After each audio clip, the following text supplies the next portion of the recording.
My name is Dawn Meador. I currently live in Virginia. I was diagnosed in April of 1998, so I have had pulmonary hypertension for a little over 21 years. When I first noticed that something major was wrong, I had a 9-month-old at the time, and I was carrying her in Walmart in her little pumpkin seat, and I got to thinking, I can't breathe. What is going on here? And you could literally see my shirt moving. My heart was beating so hard. So the next day, she had a doctor's appointment, and I mentioned something about it to the doctor because it was our family physician. From there, he did testing and then sent me to a heart specialist, and they basically tried to tell me I didn't have a chance. I wasn't going to make it. I was going to have a transplant. There was no other ifs, ands, or buts. I got a second opinion from another doctor who did know more about pulmonary hypertension, who put me on medication and treated me for 14 of the 21 years before we moved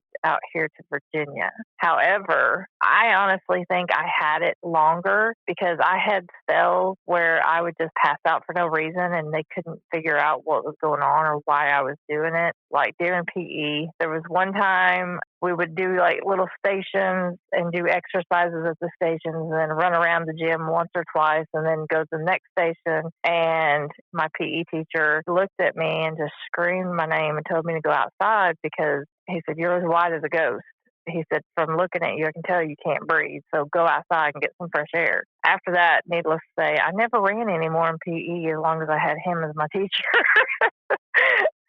So I really think I had it longer, but it took me getting with the right doctor to actually figure out exactly what was going on. At the time, I actually had a 5-year-old and the 9-month-old. And I guess the first thing that popped in my head was, this can't be real or this can't be happening. I have a 5-year-old and a 9-month-old and they both need me. I've got to stay here for them. So I've got to do what I got to do to keep fighting through all of it. I guess it was not long after my husband went on deployment, everything shifted and it was a drastic change. I think I was more nervous for him to come back than he was because we had to decide via email whether we were going subcutaneous or through intravenous. So through email, him and I are emailing back and forth about it. And I'm like, great.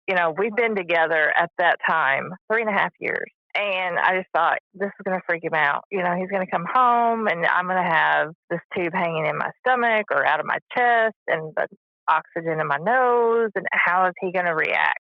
His reaction to me was, it doesn't change who you are as a person. So why would it bother me? It's keeping you here with me. So it's all good.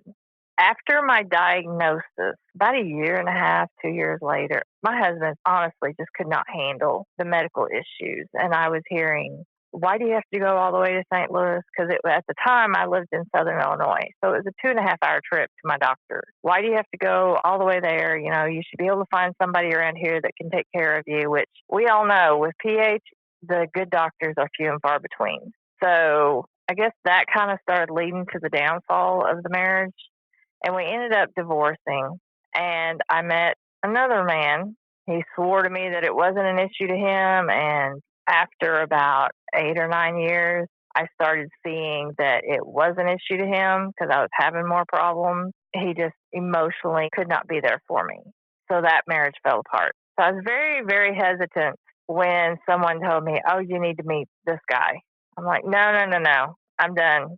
I'm not doing this again. They can't handle the medical problems. Our very first date, we went out to eat and we sat down at the table and he said, "So tell me about yourself." And I said, I have 2 kids. I've been divorced twice. I have a lung disease that is going to one day either kill me or require a double lung transplant. And if you can't handle that, we're just going to call this friends and leave it at that. And his next words to me is kind of what probably made me think, okay, he's a keeper, because his reply was, "Does the disease define who you are as a person?"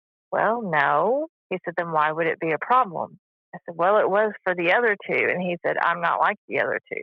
And he has more than proven that he was right, because the week of our wedding, 5 days before our wedding, I was admitted into the hospital because I was having a lot of issues and they had to do a right heart cath.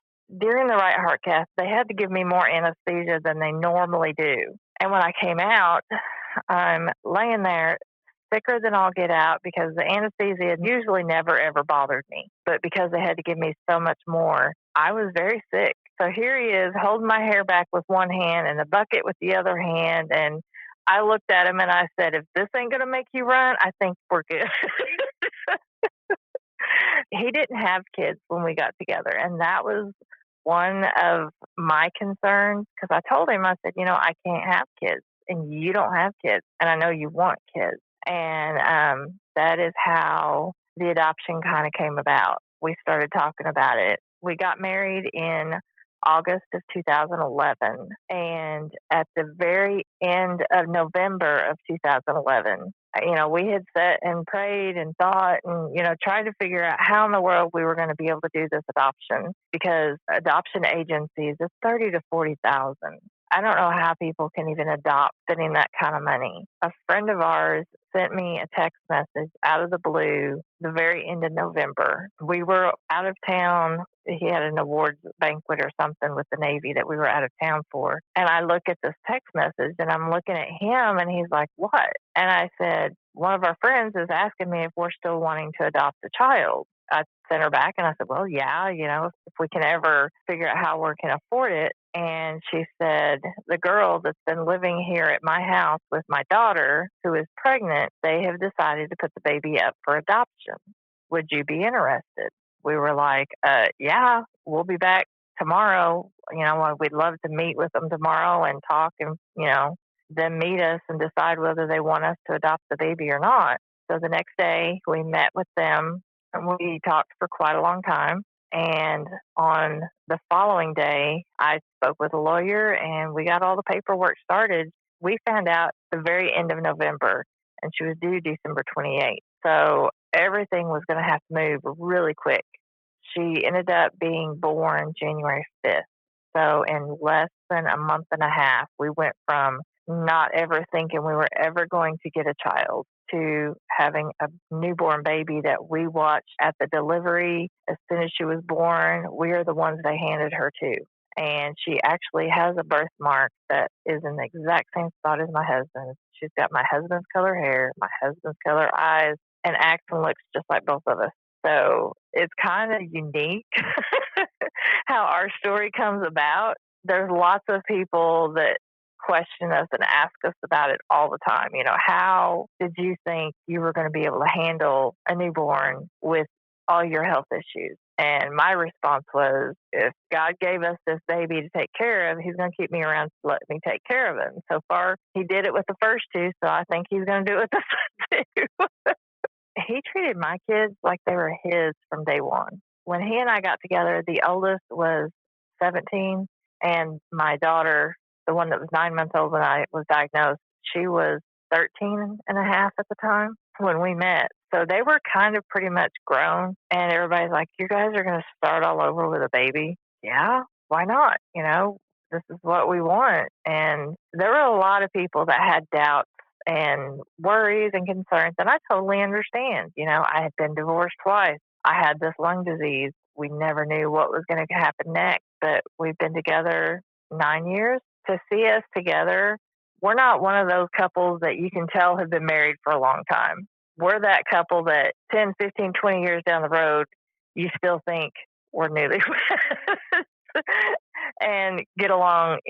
We don't fight. We don't argue. We just don't. I dealt with all that with the first two, and I told him from the start, I'm not going to argue. I'm not going to fight. That's not a marriage. If we can't talk about things and get along, we need to figure out how to. Otherwise, it's not going to work. And we communicate very well. My advice would be just don't give up. Don't look at it as I'm never going to be able to have kids, because there are other options out there. There's surrogacy, there's adoption. There's so many different routes that you can go. Just because you've got this disease does not mean you can't be a mom. It's not easy being a mom with the disease, but it is totally worth the fight to keep going when you look at that child and this is my child to raise, and this is my child to take care of. And it's the biggest blessing. I mean, everybody asks us all the time, would you do it again? Oh, I'd do it again in a heartbeat. I don't care how old I am. I would take 4 or 5 more babies. If somebody was to say, here, would you raise these kids for me? I'd do it in a heartbeat because I love it. It's what keeps me going. It's what keeps me staying positive.